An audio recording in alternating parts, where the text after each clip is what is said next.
Well, it's the fall of 2009. Are you happy with the way our country's going, the way it is? Are you really pleased with how much influence you have on the education that your children are getting? Do you feel like the business climate, if you're a business person, is a good and healthy one in which you can prosper and do well for yourself and your family? Do you feel like the government's to be trusted? Or do you feel like things are out of control? Do you feel like we're going in a good direction or a bad direction? To paraphrase Michelle Obama a little bit, for the first time in my adult life, I'm fearful for my country. I don't think those things are going very well. I think we started a long time ago, people in both parties, little by little, ignoring the Constitution, ignoring we the people, and I think we need to bring their attention back to where it ought to be. Do you have a copy of the Constitution? It is not a hard document to read. They're available from a lot of places. The Coastal Carolina Taxpayers Association, for one, has them, and I'm sure there are similar organizations all across the country that do. It should be real easy to get a copy of one. The way it starts is wonderful. We, the people of the United States, we, the people, not somebody else, in order to form a more perfect union, establish justice, ensure domestic tranquility, provide for the common defense, oh, that's a biggie, promote the general welfare, and that's something that we need to talk about, and secure the blessings of liberty to ourselves and our posterity, do ordain and establish this Constitution for the United States of America. Well, okay, general welfare. I think a lot of trashy things have been done in the name of general welfare. I think what was really meant by the founders was things that enabled people to prosper all by themselves, just create an environment in which that's possible, not protect people from the cradle to the grave. A place where we can stand on our own 2 feet and do well for ourselves and our family is a wonderful place. The assumption that people don't have the strength, don't have the intelligence, don't have any way of looking out for themselves. So, oh my goodness, we've got to look after you poor little peons while we stand on our pedestals is pretty stupid.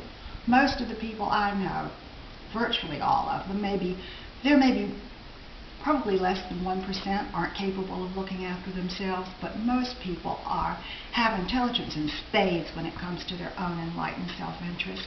And when you look after yourself, set your own goals, reach them or fail to reach them because you've done something stupid, and then correct and do better the next time, people tend to get self-confidence, get pride, they're happy. That's the kind of world I want to live in. How do you feel? Is that the sort of world that you want to live in? Do you know many stupid people, or are most of your friends and acquaintances pretty darn smart and pretty darn capable if the government would stay out of their way? Well, that's been my experience anyway. Ask yourself what your experience has been. This business about the blessings of liberty. I get really, really tired of the government interfering with my life. I don't know whether you feel the same way or not. Perhaps it's safer to wear a seatbelt, but I've been picking out my own clothes for a long time. I don't need the government to tell me what to wear on my head and what to wear across my chest and around my waist. I don't need them to tell me those things, and I don't appreciate it. Information, that's fine. Saying, tie yourself to your seat, that is not fine. Thank you very much. I think it's a really good idea to read the Constitution, read the powers that the government has and the powers that the government doesn't have, and where they come from. The first 10 amendments are another thing that's really, well, all the amendments, but for example, the first couple are dear to my heart. Amendment 1, Congress shall make no law respecting an establishment of religion, or prohibiting the free exercise thereof, or abridging the freedom of speech or of the press, or the right of the people peaceably to assemble and to petition the government for redress of grievances.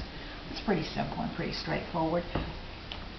I think what they're saying there to do with religion is that there won't be a state religion. The Congress shall make no law respecting an establishment of religion. There is no government established religion, but that's not saying that we can't practice it when and where we want to, or not practice it if we don't want to. The thing is, the government saying you can't do this here and you can't do that there is obnoxious. It's not right, and it is not constitutional. Abridging the freedom of speech. Wow, there's a biggie. Perhaps as big as it is as big as it gets. There's a movement afoot right now, I understand. The so-called fairness doctrine is being revisited, only it's bigger and badder this time than it ever was before.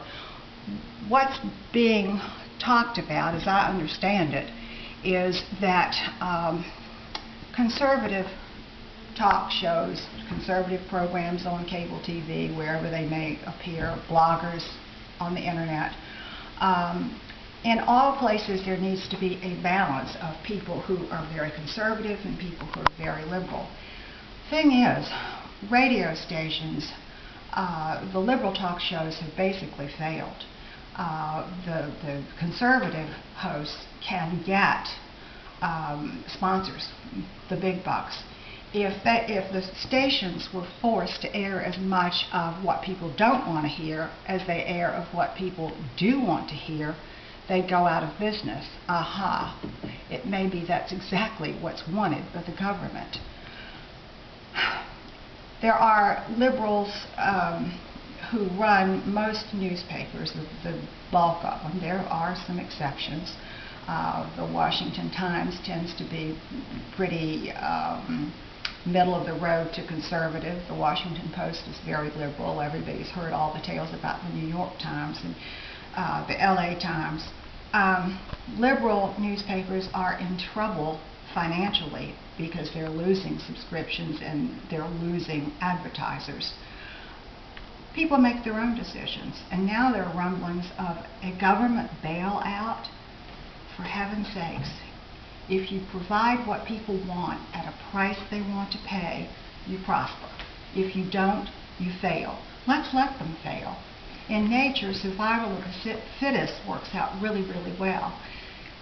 It could work out well in the kingdom of the human being, too.